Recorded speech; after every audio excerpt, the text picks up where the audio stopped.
सर्वप्रथम मी आजच्या शिवजयंतीच्या शुभेच्छा आपल्या सर्वांना देतो. छत्रपती शिवाजी महाराजांच्या पुण्यस्मरणाला वंदन करतो. आदरणीय विलासराव देशमुख साहेबांच्या प्रतिमेला वंदन करतो. आज आपण हातांगळे इथे विविध विकास कामाचं उद्घाटन लोकार्पण सोहळ्यासाठी सगळ्याला आपल्याला इथे एकत्रित करण्यात आलं. कार्यक्रमाला आवर्जून उपस्थित व्यासपीठावर आमच्या लातूर जिल्हा मध्यवर्ती बँकेचे चेअरमन प्रमोद जाधवजी, प्रताप पाटील, आमचे video गोडखोरलेजी, 21 शुगर्सचे vice chairman Vijay Deshmukh, Latur तालुका अध्यक्ष सुभाष गोडकेजी, आपल्या ह्या भागातले डीसीसी बँकेचे संचालक राजकुमार पाटीलजी, संचालक शंकर बोळंगेजी, संजय गांधी निराधार समितीचे अध्यक्ष लातूर तालुका प्रवीण पाटीलजी, आपल्या गावातले कर्तव्यदक्ष चेअरमन तरुण सहकारी परमेश्वर पाटीलजी, या गावातले ज्येष्ठ सर्वांचे मार्गदर्शक राजसाहेब पाटीलजी, रावसाहेब भालेराव, डॉक्टर सागरिका पठाण मॅडम, त्यांचा अतिशय कोरोनाच्या अडचणीच्या काळामध्ये अतिशय चांगली सेवा आपल्या जनामधल्या सगळ्या लोकांना त्यांनी दिली. व्यंकट जटाळ, सुरभ सय्यद, सचिन दाताळ, कुमार देशमुख, हरीश बोळंगे,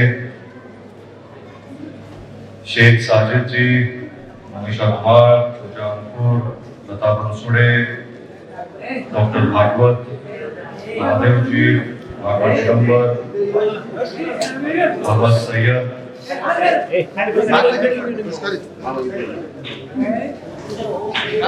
व्यासपीठावर उपस्थित आणि या कार्यक्रमासाठी आवर्जून आलेल्या सर्वच मान्यवर, ह्या गावातले आपण सर्व नागरिक, ज्येष्ठ पत्रकार मित्र, तरुण बांधव, बंधू आणि भगिनींनी, हातांगळे इथं आज आपण जवळपास 90 लाखाच्या विकास कामासाठी उद्घाटन शुभारंभ केला. विविध योजनेखाली विविध योजने अंतर्गत कामं आपल्या गावात मंजूर झालेली आहेत.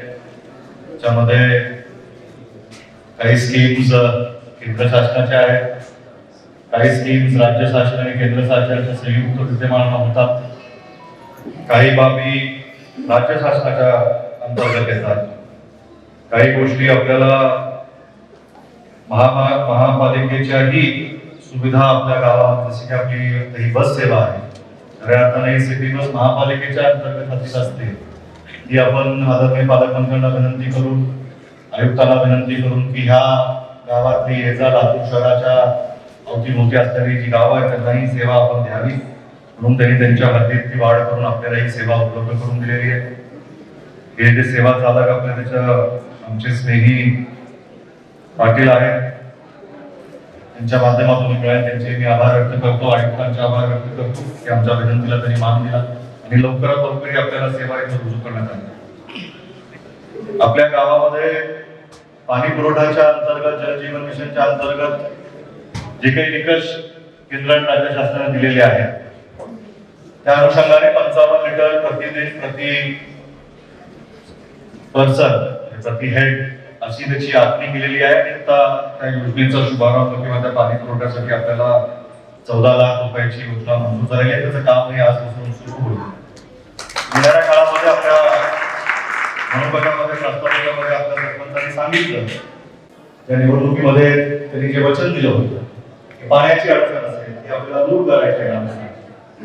त्याच्यामध्ये त्यांना बरंचसं यश मिळालेलं आहे की 15 दिवसाला जे पाणी यायचं ते आता त्यांना 7 दिवसावर लोकांना पाणी पुरवठा करता येत आहे. हे त्यांची चांगली उपलब्धी आहे. आपण जे लोकांना आश्वासन दिलं होतं, जे आपल्या लोकांना निवडणुकीच्या संदर्भात आश्वासन दिलं, ते आश्वासन कुठेतरी आपण त्याच्यात सुरू करून ते वाटचाल पूर्ण करून ते काम आता चांगलं प्रगती पथावर आहे. 50% पाण्याचा पुरवठा त्यांनी पूर्ण केलेला आहे.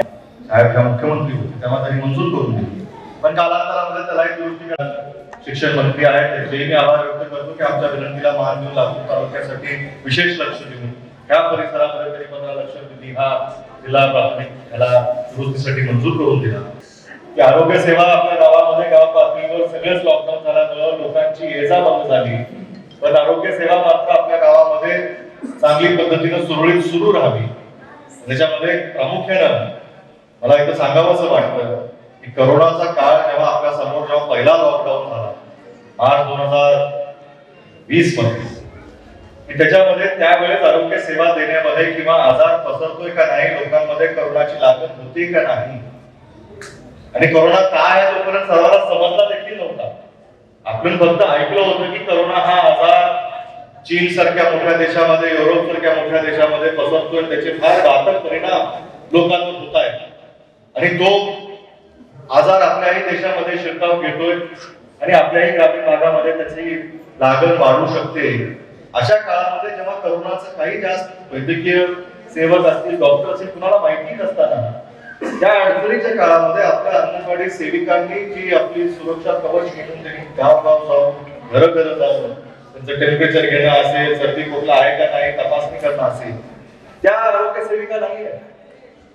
पण त्या अडचणीमध्ये स्वतःचा जीव धोक्यात घालून त्यांनी ती सेवा किंवा तुमचे करोनाचे लक्षण आहेत का नाही तपासणी करून आरोग्य केंद्रावर त्याची नोंद करून या सगळ्या गोष्टी केल्या. खऱ्या अर्थानं त्यांचाही आपण काळाच्या केंद्रामध्ये इथं स्वागत सत्कार केला पाहिजे. जेव्हा आपल्यालाही माहिती नव्हतं, त्यांना फक्त अशा आदेश आले की तुम्ही हे करा, त्याचं टेम्परेचर घ्या, त्याची पल्स बघा आणि आम्हाला फक्त याद्या करून नोंद करून द्या, आपल्याला लक्षण होत आहेत का नाही.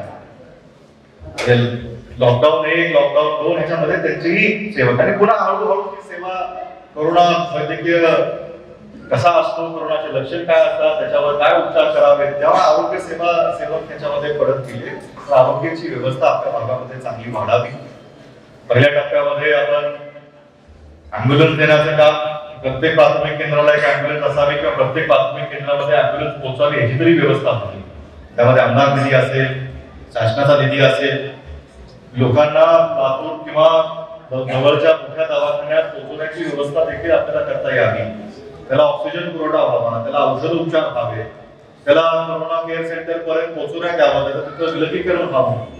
घरात तुम्ही आला असेल, बाहेरच्या परिसरातून तुम्ही आपल्या गावात आला असेल, त्याला आपल्या जिल्हा परिषद शाळा तेव्हा बंद होत्या तेव्हा तिथं त्याचं विलगीकरण व्हावं, की त्याच्या माध्यमातून बाहेर पडणारा प्रवासी आपल्या गावाला त्याची लागण होऊ नये ही सगळी व्यवस्था गेली 2-2.5 वर्ष आपण ह्याच सगळ्या व्यवस्थेमध्ये आहोत आणि त्याच्या माध्यमातून अजून आरोग्य व्यवस्था आपल्या भागामध्ये चांगली व्हावी. त्याच्याही माध्यमिक आरोग्य केंद्रासाठी आपण आता 15 लाख रुपये मंजूर केले शासनाच्या माध्यमातून. आरोग्य मंत्री राजेश टोपे जे असतील, वैद्यकीय शिक्षण विभाग मंत्री अमित देशमुख साहेब आपले पालकमंत्री असतील, यांचे देखील मी आभार व्यक्त करतो. भादांगी ते बडी रस्त्याच्या डांबरीकरणाचं 30 लक्षाचा निधी आपल्याला मंजूर झाला. ग्रामीण भागातल्या रस्त्यांची अडचण गेली अनेक वर्ष आपण ऐकतोय.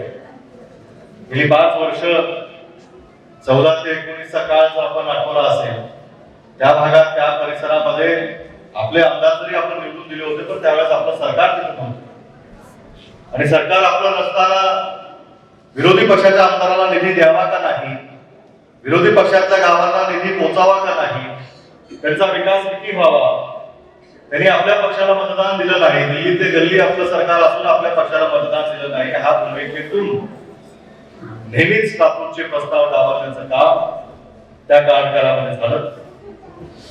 त्याच मधल्या काळामध्ये जिल्हा परिषद निवडणुका झाल्या, त्याच्यातही पक्षाला अधिक यश मिळवता आलं नाही आणि 17ची निवडणूक पहिल्यांदा जिल्हा परिषदेवर विरोधी पक्षाचा अध्यक्ष बसला. 17 ते 19 हा कार्यकाळ ह्याही परिसरात काँग्रेस पक्षाला यश मिळालं नाही.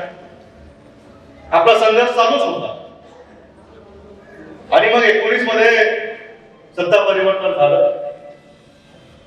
20 मध्ये करोना आपल्या परिसरामध्ये आला आणि आज आपण 22 फेब्रुवारीच्या काळामध्ये आपण हा कार्यक्रम घेत आहोत. तर आपणही ह्या जनतेने, इथल्या भागातल्या कार्यकर्त्यांनी, लोकांनी हा विचार करा आणि तुलना करा की 17 ते 19 हा कार्यकाळ आणि 19 ते 22 हा कार्यकाळ, त्याच्यामध्ये बरेच बदलाव झाले. 14च्या पूर्वीचा काळ आहे का? आपल्या भागात आपली सत्ता असताना, काँग्रेस पक्षाची सत्ता असताना, काँग्रेस विचारी नेतृत्व असताना, महाराष्ट्रामध्ये काँग्रेस सत्तेमध्ये सहभागी असताना आपल्या भागाला कधी अडचण झाली होती का?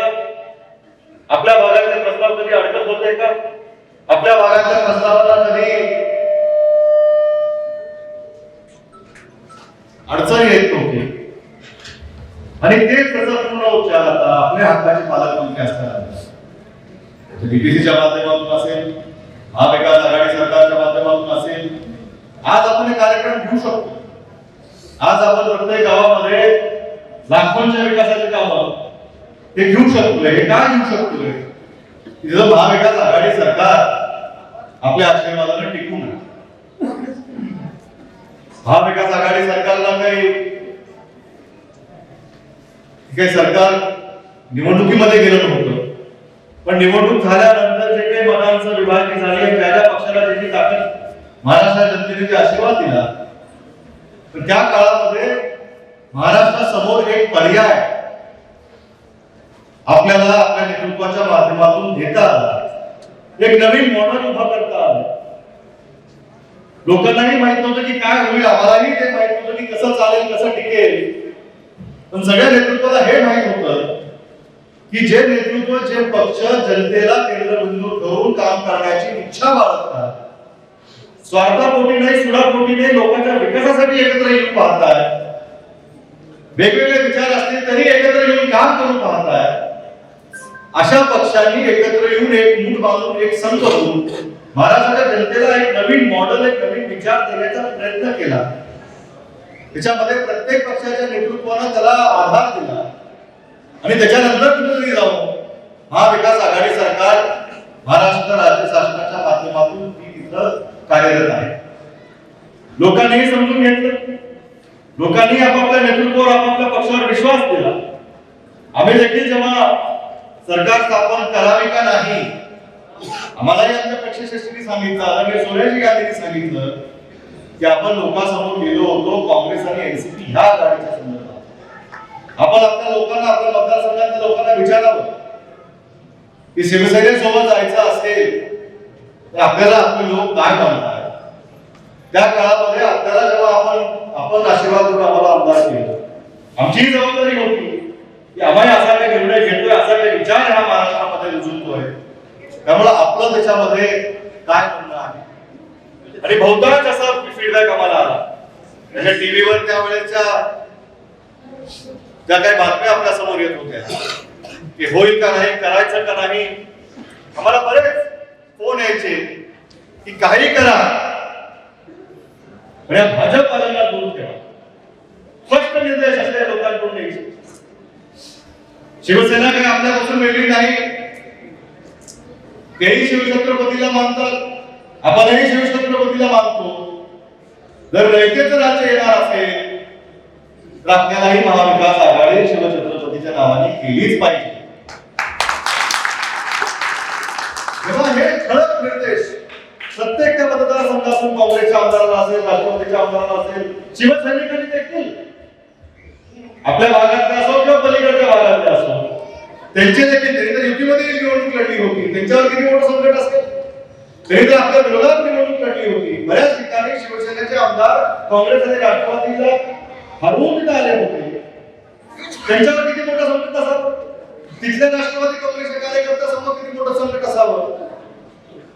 पण ह्या देशासाठी, ह्या राज्यासाठी सर्वात घातक पक्ष कोणता होता त्या काळामध्ये? भाजप. 5 वर्षाचा कार्यकाळ दिल्ली ते दिल्ली सरकार असताना लोकांनी जे अनुभवलं, या जिल्ह्यामध्ये जिल्हा परिषदेच्या माध्यमातून जे अनुभवलं, हे काही आपल्याला परवडणार नाही. हे काही लोकांच्या विकासासाठी नाही, स्वतःच्या खिशासाठी आहे. असं जेव्हा लोकांना कळलं तेव्हा लोकांनी स्पष्टपणे सांगितलं की नाही, आपण हा प्रयोग करून बघावा. आमचा आशीर्वाद, आम्ही तुमच्या मागे कमीपर्यंत आहोत. आणि काळाकाळामध्ये आपण जर बघितलं की महाविकास आघाडी सरकारचं काम त्या पद्धतीने सांगतं. कोरोनाच्या अडचणीमध्ये देखील महाविकास आघाडी सरकारनं लोकांच्या हिताचे काम, निशुल्क किंवा विनाशुल्क आरोग्य सेवा पुरवठा करणे असेल, लसीकरण करणे असेल, गावागावामध्ये ऑक्सिजनच्या लाईन पोहोचवणं असेल, इथल्या लोकांना आरोग्य सेवा औषध पुरवठा करणं असेल. आज आपण ज्या आरोग्य सेवकांची इथं सत्कार केला, की सरकार आपली होती म्हणून हे सेवा आपल्याला देऊ शकले होते. ते सरकार आपल्या हक्काचं होतं म्हणून ते आरोग्य सेवा देऊ शकले होते. आपल्या परिसरामध्ये आपले वैद्यकीय शिक्षण मंत्री, आपले पालकमंत्री अमित देशमुख साहेब होते, त्याच्यामुळं ही सेवा ते आपल्याला पुरवू शकले. आरोग्य मंत्री राजेश टोपे साहेब आपल्या विचाराचे होते म्हणून ही सेवा तिथं पुरवू शकले. आपले मुख्यमंत्री आपल्या विचाराचे होते म्हणून ती सेवा आपण पुरवू शकतो. हे विचार करणं गरजेचं आहे. शेतकऱ्यावर जेव्हा जेव्हा अडचण आली, कर्जमाफी 14 ते 19, 19 ते 22 कर्जमाफी होईल, कर्जमाफी देणार. शिवछत्रपती नावाच्या माध्यमातून कर्जमाफी योजना घोषणा झाली आणि त्या घोषणेची अंमलबजावणी करत असताना त्या शिवछत्रपती महाराजांच्या जनतेला छळण्याचं काम करण्यात आलं. छळलं कसं? तुमच्या याद्या द्या, सातबाऱ्या द्या, आपल्या मंडळीसोबत येऊन फोटो काढा. हेच म्हणजे कर्जमाफी आपल्याला घ्यायची असेल तर पहिलं नोंदणी करा, नामा लावा, फॉर्म भरा आणि फॉर्म भरताना त्याच्यामध्ये खाली पण लिहा, मोबाईल आहे का, मोटरसायकल आहे का, घरामध्ये कोणी आयटी रिटर्न भरतंय का, नोकरी कुणाची आहे का, आणि ज्यांची हे होय असेल त्यांना आता लाभ मिळणार नाही. या शेतकऱ्यांनी का काम केलं आणि हेच आम्ही जनतेला सांगितलं. हे फक्त घोषणा करणारा पक्ष आहे, अंमलबजावणी करणारा पक्ष नाही. आणि जेव्हा घोषणा करणारे पक्ष हा राज्यामध्ये, केंद्रामध्ये राज्य करत होते, तेव्हा मात्र शेतकऱ्याची पिळवणूक, तरुण वर्गाची पिळवणूक, नोकरदाराची अडचण, शिक्षकांची अडचण मला आठवत आहे. 14 ते 19 अशी एकही संघटना नसेल ज्यांनी आंदोलन केलं नसावं, अशी एकही संघटना नसेल की ज्याने निवेदन पाठवलं नसावं, अशी एकही संघटना नसेल की ज्यांनी संघर्ष केला नसावा. आणि 19 मध्ये जेव्हा आपलं महाविकास आघाडी सरकार तिथं आलं तर पहिला निर्णय, करोनाच्या पूर्वी तो निर्णय झाला, अधिवेशनात नागपूरच्या तो निर्णय झाला, 19 डिसेंबरच्या माध्यमातून झाला की शेतकऱ्यांची सरसकट कर्जमाफी राज्य शासनाने मंजूर केली. फक्त कर्जमाफी मंजूर केली नाही, त्या काळामध्ये नियमित कर्जदार म्हणजे जास्ती करून आपल्या लातूरच्या भागामध्ये नियमित कर्जदार पुरवठा करणारे कर्जदार आपल्याकडे जास्त आहेत. त्यांना देखील जे चांगलं करतात त्यांना चांगलं करण्यासाठी अनुदान देण्याचं काम ते मंजूर झालं. तर पहिल्या टप्प्यामध्ये कोरोनाचं संकट आपल्याकडे आलं, सगळी अर्थव्यवस्था आपल्या आरोग्याच्या सुरक्षेसाठी तिथे वापरण्यात आली, सगळ्या डिपार्टमेंटचं बजेट कमी झालं आणि त्या माध्यमातून येणाऱ्या काळामध्ये स्वतः पहिला टप्पा होता की जे काही पीडित खाते होते त्यांना आधार देण्याचं काम होतं, सरकारनं ते केलं. सरकारने जिल्हा बँकेच्या माध्यमातून तुमच्या खात्यावर पैसे जमा केले का नाही, तुमचे जे कर्ज अकाउंट होते ते नील केले का नाही, तुमचे अकाउंट नील झाल्यानंतर तुम्हाला परत कर्ज पुरवठा मंजूर झाला का नाही, हे सगळं आपण अनुभवलंय. ही सहजता, सुलभता हे फक्त आपल्या विचाराचं महाविकास आघाडी सरकारच आपल्याला देऊ शकतं. आणि ह्या सगळ्यासाठी शक्ती आम्ही महाविकास आघाडी सरकारमध्ये जात असताना कॉमन मिनिमम प्रोग्राम आमचा जो होता त्याच्यामध्ये हे सगळे ठळक मुद्दे आदरणीय सोनियाजी गांधी असतील, आदरणीय राहुलजी गांधी असतील, त्यांनी आम्हाला स्पष्ट सांगितलं होतं की जे आपले ठळक मुद्दे निवडणुकीत होते ते लोकांच्या हिताचे निर्णय आपण पहिल्या प्राधान्यक्रमावर घेतले पाहिजे, म्हणूनच आपली या सरकारमध्ये आम्ही समावेश झालो पाहिजे. हे सगळं काही झालं. अलीकडच्या काळामध्ये आपल्या भागामध्ये अतिवृष्टी झाली, दुष्काळी भागामध्ये आपल्याला परतीच्या पावसाचा फटका बसला, हातातोंडाचे घास निसटता दिसला. त्याही काळामध्ये शासनाने ताबडतोब निर्णय घेतला की ह्या अतिवृष्टीचे पंचनामे झाले पाहिजेत. सरसकट पंचनामे करून अधिकाऱ्यांनी, जिल्हा अधिकाऱ्यांनी आणि त्यांच्या सगळ्या टीमनं ते लगेच शासनाकडे पाठवले पाहिजेत आणि त्वरित मदत अनुदान मंजूर करून आपल्या भागामध्ये अनुदान वितरित देखील झालं. आणि ज्या जुनी गोष्ट नाहीये, मराठवाड्यात सर्वात जास्त अनुदान आदरणीय पालकमंत्री साहेबांच्या मेहनतीने आणि नियोजनाने आपल्याला मराठवाड्याच्या जिल्ह्याचा जर आपण विषय बघितला तर 350 कोटीचं अनुदान मराठवाड्यामध्ये लातूर जिल्ह्याला मिळालेला सर्वाधिक अनुदान. त्यातल्या त्यात जेव्हा पालकमंत्री आपले आहेत, लातूरचे आहेत, बाबळगावमध्ये त्यांचं घर आहे, ते आपल्याच परिसरातले आहेत. त्यामुळे आम्ही त्यांच्याकडे आग्रह धरला की आपल्या भागातल्या परिसरातल्या शेतकरीला जो जास्त नुकसान झालाय त्याला जास्त भरपाई मिळाली पाहिजे. म्हणून 350 कोटी मधले 123 कोटी रुपये अनुदानाची रक्कम लातूर ग्रामीण मतदार संघात. हे छोटं काम नाहीये, पण हे सगळं आपण करू शकलो. आपला हक्काचा माणूस, आपल्या विचाराचं सरकार महाराष्ट्रामध्ये आहे. आणि त्याचाही वितरण जिल्हा मध्यवर्ती बँकेच्या माध्यमातून झालेला आहे. मध्ये करोनाच्या अडचणी होत्या, पगाराचा वाटप होत नव्हता, पगाराच्या वाटपीला लॉकडाऊन असल्यामुळे लोकांना ये जा करता येत नव्हती. तर आदरणीय दिलीपराव देशमुख साहेबांनी आपली मध्यवर्ती बँकेच्या माध्यमातून अशी पहिली बँक होती की ज्यांनी सांगितलं की आपल्या कर्मचाऱ्यांनी हे सगळे पगारीचे चेक त्यांना घरपोच द्यावे. कोणतीही जिल्हा निराधाराची पगार घरपोच पगार. प्रत्येक गावामध्ये तेही कर्मचाऱ्यांचा आपण इथं स्वागत सत्कार केला पाहिजे, त्यांचे अभिनंदन आभार मानले पाहिजे की स्वतःला जीव धोक्यात घेऊन कोरोनाच्या काळामध्ये ते गावगाव जाऊन हे पगार वितरित करत होते. म्हणजे तुमच्या सेवेसाठी, तुमच्या काळजीसाठी, तुमच्या प्रत्येक अडीअडचणीसाठी कोण उभा आहे? तो फक्त काँग्रेसचा हात उभा आहे.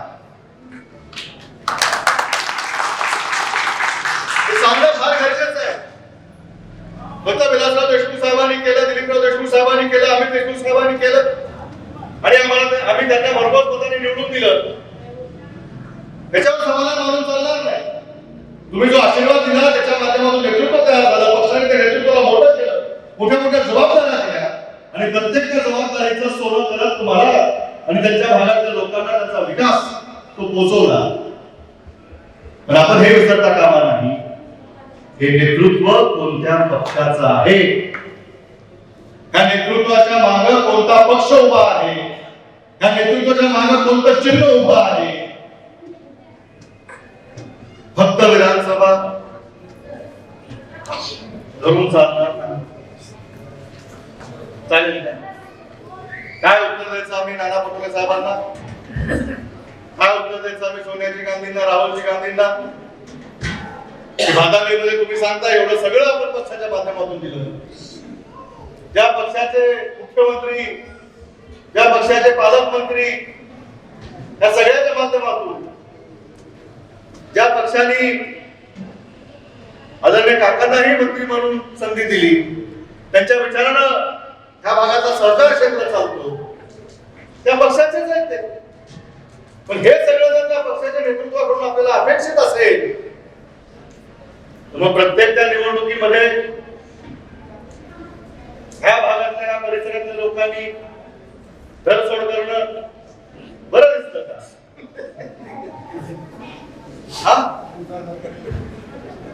हे सोयीचं. प्रत्येक गोष्टीला काँग्रेस पक्ष, उसाला गाडी लागायची असेल तर काँग्रेस पक्ष, मॅरेज करायचं असेल तरी काँग्रेस पक्ष, शाळेची दुरुस्ती करायची असेल तर काँग्रेस पक्ष, जिल्हा मध्यवर्ती बँक पाहिजे असेल तर काँग्रेस पक्ष, पगार पाहिजे असेल तर काँग्रेस पक्ष, निराधारांना पगारी मंजूर करून देण्यासाठी असेल तर काँग्रेस पक्ष. होय पाटील, पण पंचायत समिती, जिल्हा परिषद याच्यामध्ये काय गडबड होते? आपल्याला नवीन नाही, पण आम्ही पक्षाचे कार्यकर्ते म्हणून जेव्हा तुमच्या समोर उभा राहतो, पक्षाच्या कार्यकर्त्यांसाठी म्हणून जेव्हा आम्ही तुम्हाला सांगतो, विनंती करतो, हे सगळं तर पक्ष करणारच आहे, हे पक्षाने केलेलंच आहे, ही आमची बांधिलकी आहे.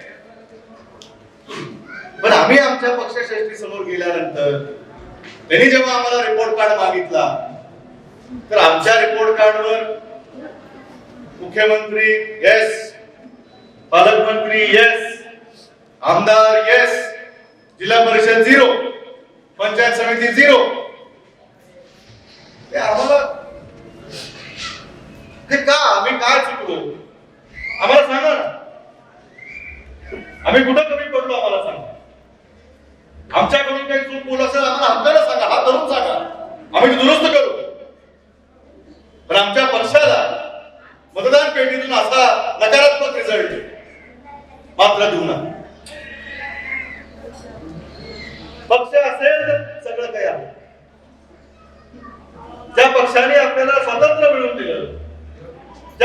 आणि ह्या देशामध्ये एखादी गाडी निर्माण होत होती, टाचणी निर्माण होत नव्हती, त्या देशाला एवढ्या उंचीवर घेऊन पोहोचवलं. त्या ग्रामीण भागाचा काय पालट केला, त्या पक्षाला असा नकारात्मक रिझल्ट. मात्र ते अपेक्षित नाही. मी पक्षाचा प्रथम आहे, मी देशाचा प्रथम आहे, मी गावाचा प्रथम आहे. तर माझ्या पक्षाच्या आणि कमालीचं मतदान करतो, कमालीचा हुशार गोरी आणि भातांनी साहेबांपासून पंचायत समितीपासून आज तागायत त्यांनी हार मानली नाही, आम्ही देखील हार मानणार नाही. आम्ही देखील तुमचं मत परिवर्तन करूनच समाधान मानणार.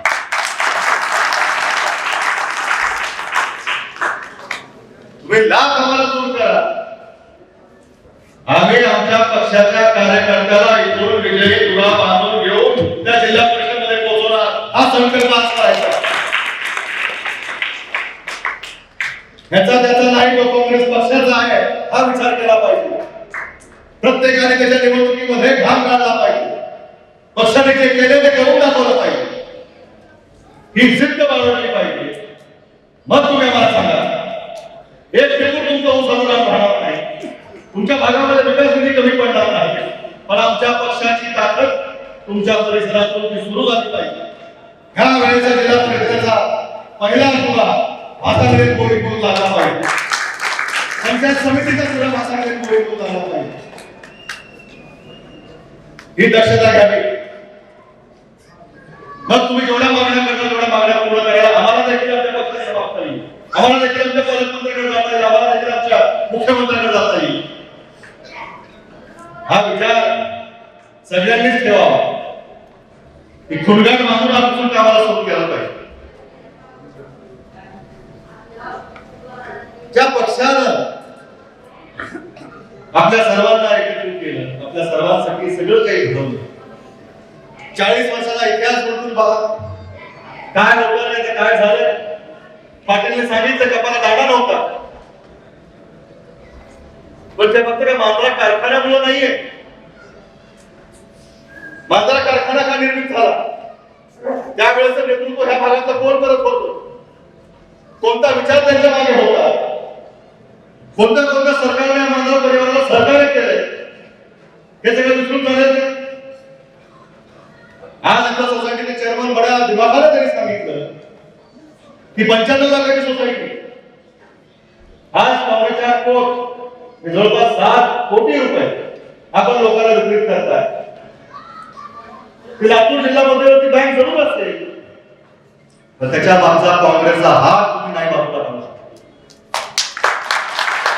40 दशकच्या विचारांनी बँक चालू आहे, आपल्या सर्वांच्या आशीर्वादांनी बँक चालू आहे. काँग्रेसचा हात आम आदमी के साथ, पण त्याला आता विभाजन चालणार आहे का? जिल्हा बँक धरायची, कारखाना पकडायचा, आमदार धरायचा, सरकार पाहिजे, जिल्हा परिषद नको, पंचायत समिती नको. साखळीमध्ये जर पिंड पडली तर तुम्हाला शेवटला येणार आहे का? पाण्याची टाकी वर आहे मंत्रालयात, मी जर सगळीकडे मोठं पाडली शेवटी काय मिळणार आहे? विचार करा. साखळी आहे, साखळीमध्ये एक जरी लिंक तुटला तर साखळीची ताकद वर किती जरी मजबूत असेल आणि खाली शेवट किती तरी मजबूत असेल, मधली लिंक तुटली किंवा विकास खंडतो. जिल्हा परिषदेची लिंक फार महत्वाची आहे, पंचायत समितीची लिंक फार महत्वाची आहे. त्या पदाचा गांभीर्य आपल्याकडे कमी झाला असावं तर जो निधी केंद्र शासनाचा असेल, राज्य शासनाचा असेल, ते वर धरण भरतंय, खालची पाईपलाईन मात्र जिल्हा परिषद, पंचायत समिती, ग्रामपंचायत. हे विसरून चालता कामा नये. मी नाराज नाहीये, तुम्ही मला भरघोस असं दिलेलं आहे. ह्या गणानं भरघोस असं मतदान मला देऊन मला विधानसभेमध्ये पाठवलं. ती जबाबदारी पार पाडत असताना गेली 2 वर्ष आपल्या आशीर्वादाने जे काही आपल्याला मिळू शकतंय ते आणण्याचा माझा प्रामाणिक प्रयत्न राहिलेला आहे.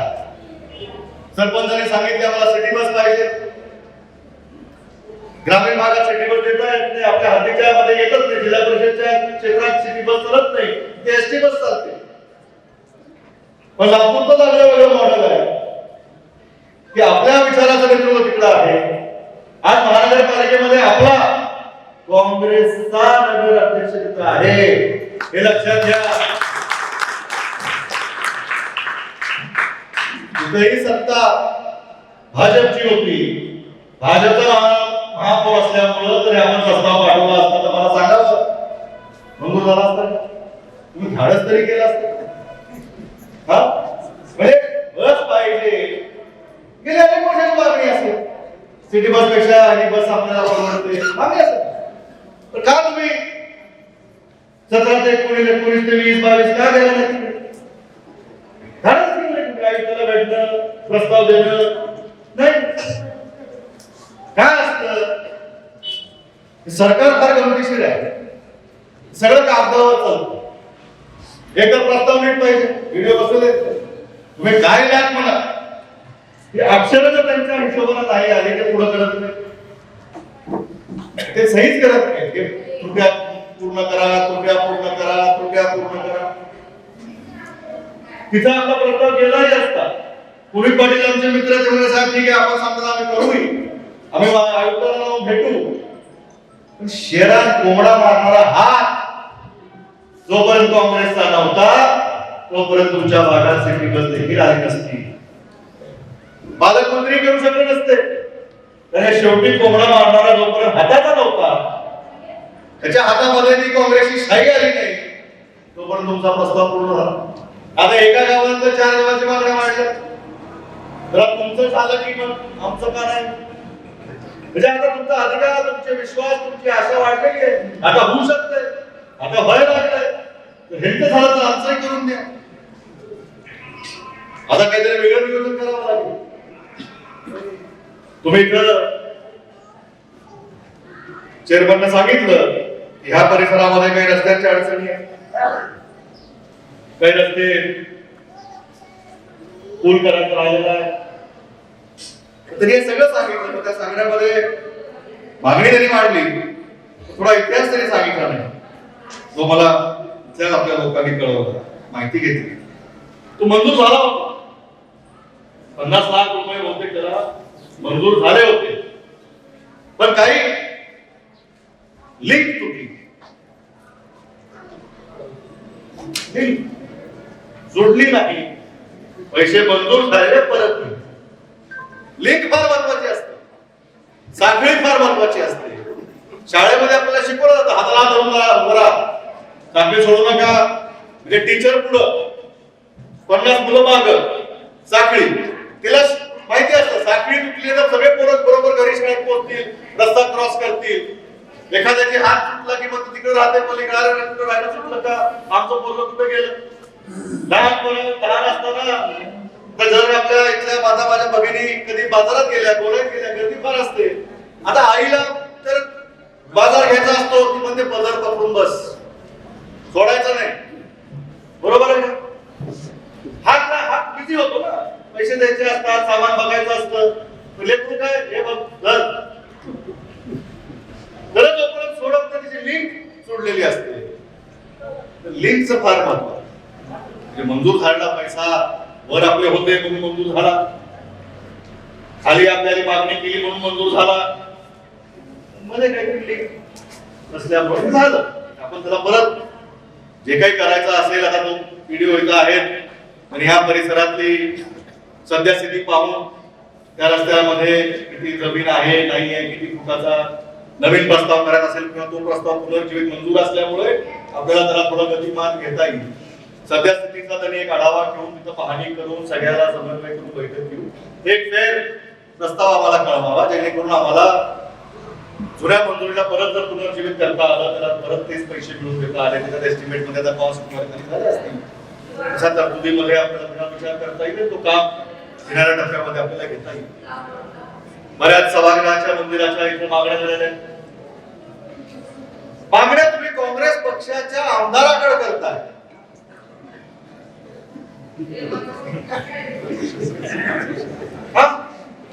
बरोबर आहे. मी माझी ओळखच काँग्रेस पक्षाचा आमदार आहे. तर तुम्ही मला आश्वस्त केलं पाहिजे की नाही, ह्यावेळेस आम्ही तुम्हाला तिन्ही देऊ. तुमच्याकडे सरकेला तुम्ही वरचा दोन खालचे येणार का नाही? नाही वाटत. हे शब्द गेल्याशिवाय पैसे पण टाकणार नाही. आता ठरलंय आपलं. एक हात लो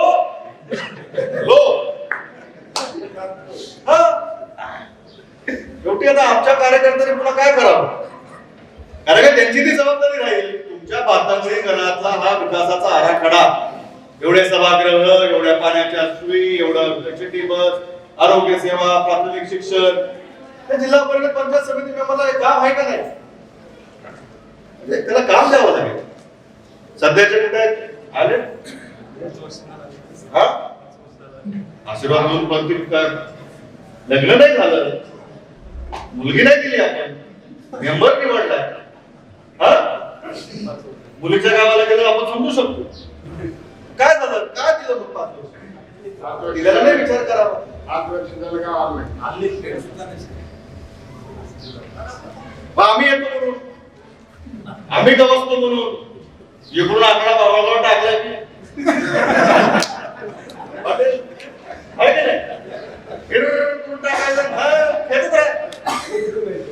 ह्यापैकी कोण तर सापडतेच, कोण नाही सापडत. मोठा मासा नाही तर छोटे तरी सापडतात. असं नेट टाकून बसायचं, काहीतरी गवसतंय.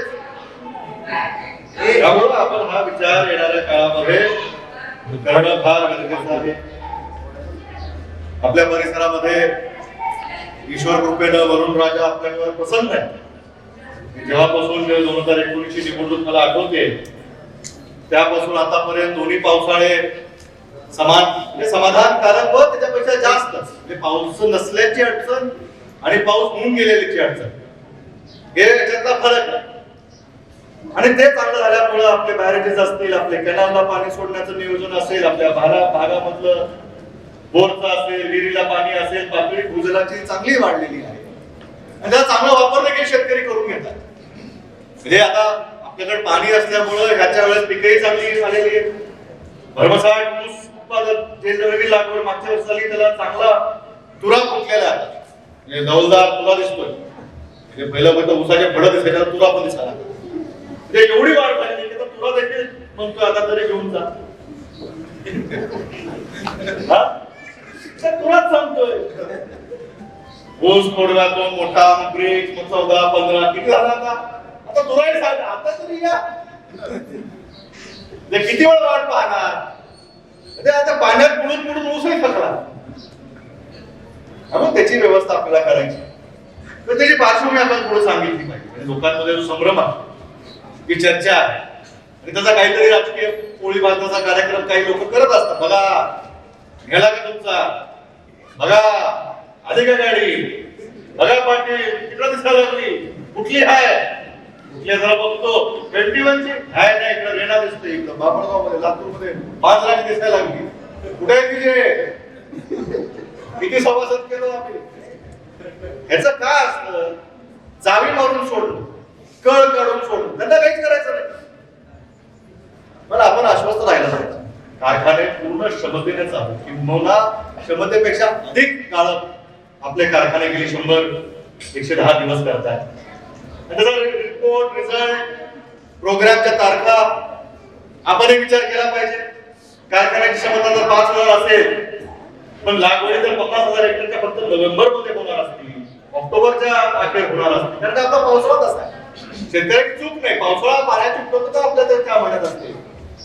पण लागवड 50,000 आणि क्षमता 5,000, कुठेतरी डिले होणारच आहे. कुणाच तरी प्रोग्राम मध्ये मागे पुढे होणारच आहे. मध्ये आपल्याला कारखाना ऑक्टोबर लवकर चालू करावं याचं नियोजन आमच्याकडे होतं, पण परतीच्या पावसामध्ये आम्हाला लवकर तो काही चालू करता आला नाही. आम्ही सगळ्यांना सांगितलं होतं की आपण दसऱ्याच्या नंतर कारखाना चालू करण्याची तयारी केव्हा तयारी झालीही होती, पण सप्टेंबरच्या महिन्यामध्ये जो पाऊस आपल्याकडे पडला आणि तो दसरा दिवाळीपर्यंत पाऊस येणं जाणं, आपल्या भागामध्ये अतिवृष्टी होणं, तुम्हाला माहिती आहे अतिवृष्टी झाली का नाही? कारण की एकेका क्षेत्रावर बहुतेक व्हिडिओ इथं आहे, किमान 4दा पंचनामे झाले. 4दा ऑगस्ट पासून नोव्हेंबर पर्यंत एक पंचनामा संपला की परत वाहून गेलं, परत नुकसान झालं. कधी कधी शासनाला हा विचार पडला, अहो कालच आलो तुम्ही ह्याची नोंद घेतली होती, आता ह्याची बी घ्या. ते क्षेत्रफळ नव्हतं पण त्याच्यावर तेवढंच पीक नुकसान झालं. जास्तीत जास्त अनुदान आपल्याला घ्यायचं होतं, ते आपण मिळवलं. आणि इतका जो प्रोग्राम चालू आहे नोव्हेंबरच्या मध्ये प्रोग्राम चालू ह्या भागातल्या शेतकऱ्यांची अडचण तुम्ही सांगितलं, त्याच्यामध्ये रस्त्याची अडचण, वाहनं फसण्याची अडचण, रान नव्हतं काही नाही, आता सगळं सुरळीत होत आहे. आणि तुम्ही आश्वस्त राहिलं पाहिजे. उशीर होतोय, आम्ही मान्य करतो, उशीर होतोय का उशीर होतोय, पण तुमचा प्रोग्राम प्रमाणे सभासदांचा आणि बगर सभासदांचा ऊस 100% नेल्याशिवाय मांजरा परिवाराचा एकही कारखाना बंद पडणार नाही. किंबहुना बंद पडण्याच्या पहिलं 15 दिवस पहिलं पेपरला नोटीस येईल. अजून कुणाचा राहिला असेल तो देखील मांजरा परिवाराच्या गट ऑफिसला आपण जाऊन नोंद करावी आणि तो ऊस नेण्याची व्यवस्था आपण करू. आपण अलीकडे बघितलं होतं की आता उन्हाळा वाढतोय, काही तारा ऊस चिटकल्यामुळं कुठं शॉर्ट सर्किट होतोय, कुठं आपण ऐकतो की कुठल्या फळामध्ये आग लागली. ती देखील बांधिलकी कारखान्याची आहे. तत्परतेने तिथं गाड्या पोहोचतात, तत्परतेने त्याचा फळ कापला जातो, ते काळासाठी ऊस नेला जातो. आपण सर्व काही बघतोय, सर्व काही अनुभवतोय, फक्त थोडा धीर धरा. तुमचा आमदार काय लिहिलंय पहिलं, आता पुढं काय लिहिलं का? धीराचे काम लो. थोडा धीर धरा. आमदाराचा निवडला तुम्ही, धीराचे काम लो. आता कारखान्याच्या गट ऑफिसवर तेच एक बोर्ड लावावं लागेल, प्रोग्राम आला नाही हे वाचा, धीराचे काम. आता थोडा धीर धरण्याची गरज, बाकी काय. आणि मी एवढ्यासाठीच सांगतोय की थोडीफार जर आपण घाई केली, थोडीफार अडचण असू शकते. कुठला बाहेरचा, कुठल्या इकडची गाडी, तिकडची गाडी, दुसऱ्या परिवाराच्या गाड्या आता त्यांच्या क्षेत्रातून इकडे क्षेत्रात येत असतील, आम्ही घेऊन जातो, ते घेऊन जातील, आम्ही लगेच नक्की पैसे मोकळे करतो. पण जो तुम्हाला अखेरचा भाव मांजरा परिवार देणार आहे तसा भाव कोणताही दुसरा कारखाना देऊ शकत नाही. असं नुकसान करून घेऊ नका. चेअरमनने तर सांगितलं, खोडवा आणि नवीन लागवड, त्याच्यामध्ये कर्ज वितरित करताना ज्या अडी अडचणी येत आहेत त्याच्यावरही आमची विचार विमर्श चालू आहे. त्याच्यामध्ये काही धोरणात्मक निर्णय आम्हाला घ्यावे लागतील, तोही विचार आपण करतो. आदरणीय काकांना आम्ही ही बाब निदर्शन आणून दिलेली आहे. लवकरच त्यांच्या माध्यमातून आपल्याला एक चांगली गोड बातमी मिळू शकेल किंवा जे काही नियोजन करता येईल त्या माध्यमातून आपल्याला जास्तीत जास्त आपल्या शेतकऱ्याचं नियोजन होईल हे बघायचं.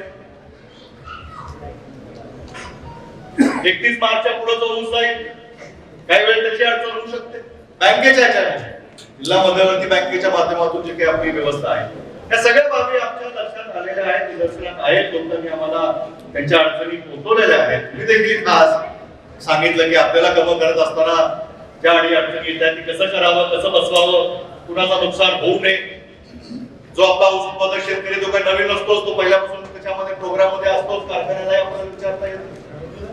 त्याच्यातून तुम्ही सेवा आणि व्यवस्था कशी व्हावी या परिसरामध्ये आपण ते काम करतो. जिल्हा मध्यवर्ती बँकेने आपल्याला निवडणुकीच्या पूर्वी एक आश्वासन दिलं होतं, घोषणा केली होती आदरणीय दिलीपराव देशमुख साहेबांनी की आता जेव्हा राज्य शासनाने 3 लाख बिनव्याजी कर्ज राज्य शासन देईल अशी घोषणा केली. आपण त्यावेळेस 3 लाखाच्या लिमिट पर्यंत होतो, पण साहेबांनी हा शेतकऱ्यांचा विचार करत, शेतकऱ्यांचे वाढीव खर्चाचा विचार करत, प्रत्येक गोष्टीचे भाव वाढलेले आहेत, त्याच्यासाठी शेतकऱ्याचा इनपुट कॉस्ट वाढलेला आहे. आपल्या भागातला शेतकरी त्याची रिकव्हरी 95% पर्यंत जिल्हा बँकेकडे होते. अशा शेतकऱ्यांना जे नियमित पद्धतीने चांगलं काम करतायत त्यांना अजून अधिक देण्याची भूमिका मध्ये नवी जिल्हा बँक साहेबांच्या माध्यमातून राहिलेली आहे. ही जी घोषणा होती 5 लाख बिनव्याजी कर्ज 1.5 लाखापर्यंत ऊसासाठी, त्याच्यामध्ये पहिली जिल्हा मध्यवर्ती बँक देशामध्ये त्यांनी हरभऱ्यासाठी देखील आता 50 लाख रुपये 50,000 हेक्टरीचे अनुदान देण्याचा किंवा कर्ज पुरवठा करण्याचा निर्णय घेतला. त्याच्याही रब्बी हंगामामध्ये लोकांना फायदा होतो. सोसायटीचे चेअरमन सांगतायत की 95 लाख ते 3 कोटी पर्यंत तरी पोहोचलेच होते टोटल. वाढीव काय वर्षाचे 4 कोटी, म्हणजे एका वर्षामध्ये 4 महिन्यामध्ये, वर्षभर तर मार्च मध्ये आहे. आता गेले आम्ही निर्णय घेतल्यानंतरचे जे कमा आपण मंजूर करून आमच्याकडे पाठवत आहे त्याच्यामध्ये फक्त ह्या निर्णयामुळे आपल्याकडे आपल्या गावामध्ये एका गावामध्ये 4 कोटी रक्कम ही कर्जाच्या माध्यमातून बिनव्याजी किंवा त्याच्यामध्ये मंजूर झालेली आहे. या 4 कोटीची तुम्ही 2 पट तरी करणार आहात, पीक घेणार आहात, पीक विकणार आहात, त्याच्यामुळे तुमचा फायदा होणार. त्यामुळे आपल्या गावाचा अर्थकारण अतिशय चांगल्या पद्धतीने येणाऱ्या काळामध्ये मजबूत होणार आहे. ह्यासाठी ह्या सगळ्या व्यवस्था आपल्याकडं काँग्रेस पक्षाच्या परत सांगतात. सगळं मेहरबानी, ही सगळी किमया, हा सगळा आशीर्वाद, हे सगळं कार्यशील नेतृत्व काँग्रेस, दुसरं काय नाही. आमचं ब्लड ग्रुपच काँग्रेस आहे. साहेबांनी सांगितलंय किती जरी आले किती जरी गेले काँग्रेस मात्र जाणार नाही. आम्ही आता जे संकल्प केलेला आहे आणि माझ्या मागे जेवढे बसलेले सरकारी अधिकारी आणि वैद्यकीय अधिकारी सोडून त्या सर्वांवर ही जबाबदारी आहे. ही सर्व जबाबदारी मी आपल्यावर सोडतो. पुन्हा जिल्हा परिषद झाल्यानंतर ह्या परिसरातून काँग्रेस पक्षाचा जिल्हा परिषद सदस्य, पंचायत समितीचा सदस्य, हातांगडी आणि बोरी हे दोन्ही आपण जेव्हा शेवटी महाविकास आघाडी 3 शिवाय कामच होत नाही. आम्हाला पण 3 पाहिजे. त्यामुळे तुम्ही आता बघा, पहिलं जुने म्हणायचे 3 तिघाडी काम बिघाडी, आता 3 आल्याशिवाय कामच होत नाही. त्यामुळे आता येणाऱ्या काळामध्ये ह्या सर्व पार्श्वभूमीवर आपण चांगल्या पद्धतीचं काम आपले सरपंच करतायत. नवनवीन उपक्रम ते करत असतात. आम्हाला व्हॉट्सअपच्या माध्यमातून करोना काळामध्ये देखील त्यांनी विभिन्न उपक्रम लोकसेवेचे आपल्या परिसरामध्ये राबवले. त्यांना ही सगळी त्यांची टीम, ग्रामपंचायतचे सदस्य, सोसायटीचे चेअरमन, व्हाईस चेअरमन, आपण मागच्या काळामध्ये तुमचं सोसायटीचं गोडाऊनचं उद्घाटन देखील केलं. त्याचा एक प्रस्ताव आपण म्हणला ते पाठवला आमच्याकडे बाकीकडे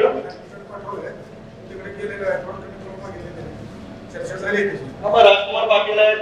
ही सगळी माहिती घेऊन जिल्हा बँकेच्या टीम सोबत चर्चा करून आमच्याकडे तो प्रस्तावाचे काय आहेत, कसा बेस्ट आपल्याला त्यांना करता येतो, लाभ त्यांना मिळवून देता येईल त्याची व्यवस्था करायची. रस्त्याच्या विषय आपण मांडलेले आहेत. रस्त्याचं काम आमच्या काळामध्ये मी इथं आलो असताना अतिवृष्टीच्या वेळेस तुमच्या रस्त्याच्या त्या एंट्रन्सला नाल्यांचा आणि जमिनीमध्ये पाण्याचे विषय लोकांनी थांबून आम्हाला सांगितले होते. तिथं आता आज जरा समाधान वाटतं की 3 मोठे पाईप होते तिथं खाली जातील रस्त्याची व्यवस्था होईल आणि ते पाणी तिथं अडणार नाही. ते सांगितलेल्या अडचणीवर प्रशासनाच्या माध्यमातून नियमितपणे अधिकारी वर्ग देखील आम्हाला चांगला सापडलेला आहे. तो देखील चांगलं काम करतोय. त्यांचेही आभार मानले पाहिजे. शेवटी ग्राउंडवर काम त्यांना करायचं असतं. आपण आम्हाला अडचणी सांगितलं की आम्ही त्यांच्या माध्यमातून ते पूर्ण करून घेत असतो.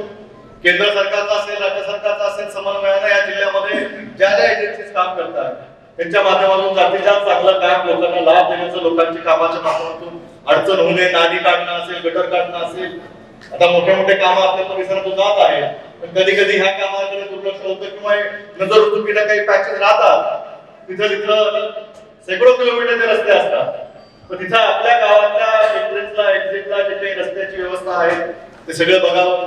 आपल्या गावामध्ये नवीन नवीन काय आपल्याला योजना आणता येतील का, आरोग्य सेवा अजून चांगली करता येईल का, शिक्षण व्यवस्था अजून चांगली करता येईल का, यासाठी तरुण पिढीने पुढाकार घ्यावा. जोडधंद्यामध्ये इथं जिल्हा मध्यवर्ती बँकेच्या माध्यमातून ज्या काही योजना आहेत, विशेष पॉली हाऊस आहे, दूध व्यवसाय असेल, हार्वेस्टरच्या मशीन घेणं असेल, छोटे मोठे ट्रॅक्टर घेणं असेल, उद्योजक निर्माण करण्यासाठी देखील ग्रामपंचायत तरुण पिढीने आता नोकऱ्या मागण्यापेक्षा आपण आपल्या हाताला मजबूत करण्यासाठी आपल्या परिसरामध्ये जे उद्योग आहेत, जे कारखानदारी आहे, जे सरकार क्षेत्र आहे, त्याच्यामध्ये सामील होऊन आपल्या आपल्या परिवाराचा प्रपंचाचा उद्धार वाढवण्याची गरज आहे. आणि या सर्व गोष्टींमध्ये सर्व तरुण मंडळी, युथ काँग्रेस असेल, येणाऱ्या काळामध्ये आपल्याला सभासद नोंदणी काँग्रेस पक्षाची देखील करायची. तेही आम्हाला टार्गेट मिळालं आहे. आमच्या युथ काँग्रेस असतील, तालुका काँग्रेसचे लोक असतील, गावातले आमचे सगळे सहकारी असतील, तुमचं नोंदणीमध्ये गाव महाराष्ट्रामध्ये देश पातळीवर सुद्धा राहुलजी गांधी पर्यंत निरोप गेला की 1400 मेंबरशिप आपण मातांनी गटातून घेतली. अव्वल नंबर तुमचाही त्याच्याबद्दल मी काळाच्या क्षेत्रामध्ये सर्वांनी त्यांचा अभिनंदन करावा. त्यांचा सत्कार देखील महाराष्ट्र प्रदेश काँग्रेसच्या ऑफिसला झालेला आहे, त्यांच्याकडून नोंद झालेली आहे. आता तुम्ही जे चांगलं केलंय ते अजून चांगलं पुढे काम न्यावं आणि पक्षाची ताकद ह्या परिसरामध्ये वाढवावी. जेवढे तुमच्याकडे पक्षाची नोंदणी झाली म्हणजे तुमचा मतदार नोंदणी झाल्यासारखंच आहे.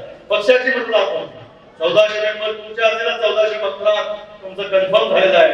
ह्या भूमिकेतून आपण काम करावं की प्रत्येक बूथवर किमान 100 असा टार्गेट आपल्याला पक्षाकडून आलेला आहे. त्याही कामाला आपण गतिमान पद्धतीनं पुढे न्यावा. विविध योजनेची कामं आपण इथे केलेलेच आहेत. आमदार विकास निधीचे काही जे काही मंजुरी झालेलं आहे त्याचेही 35-40 लाखाचं काम आपण इथं केलेलं आहे. एमएससीपीचे काही व्यवस्था आपल्याला अजून चांगली बळकट करायची. डीपीडीसीच्या माध्यमातून आम्ही सगळी ती मागणी केली आहे. सगळा तो आराखडा डीपीसीच्या आता बजेटच्या अप्रुव्हलला गेल्यानंतर त्याचेही कामं जे मंजूर झाले आहेत लवकरात लवकर त्याचीही कामं आपल्याला येणाऱ्या काळामध्ये दिसून राहतील. म्हणजे तुम्ही मागणी आतापर्यंत केलेल्या आहेत. काही मागण्या चारदा माझ्याकडे झाल्या सरपंच परिषदामध्ये झाल्या, प्रत्येक दौऱ्यामध्ये झाल्या. गावात गावकऱ्यांना समाधान असतं की आज मागितलं की उद्या मिळालं पाहिजे. कारण का त्यावेळेस साहेब मुख्यमंत्री असताना तशी व्यवस्था आपल्याकडे होती. आज आपल्याला मुख्यमंत्र्यांकडे विनंती करा. आज आपल्याला पालकमंत्र्यांना आकारा तरी सांगितलं पालकमंत्र्यांना मुख्यमंत्र्यांकडे विनंती करा. बजेटला त्याची मंजुरी आली. या सगळ्या गोष्टीमध्ये अजून आपल्याला आपण महाविकास आघाडी सरकारमध्ये आपण समाधान मानलं पाहिजे. महाविकास आघाडी सरकार असल्यामुळं आपल्याला आपण ग्रामीण मतदारसंघामध्ये ह्या 2 वर्षामध्ये आपल्याला जवळपास विकास निधी महाविकास आघाडी सरकारनं आपला 650 कोटीचा विकास निधी विविध योजनेअंतर्गत मंजूर केलेला आहे. आपण महाविकास आघाडी सरकारला असंच पाठबळ त्याचं वाढवावं. काँग्रेस पक्षाची ताकद आपल्या भागातून परिसरातून एवढं सांगून माझं मनोगत लांब चाललेलं भाषण थांबवतो. जय हिंद, जय महाराष्ट्र.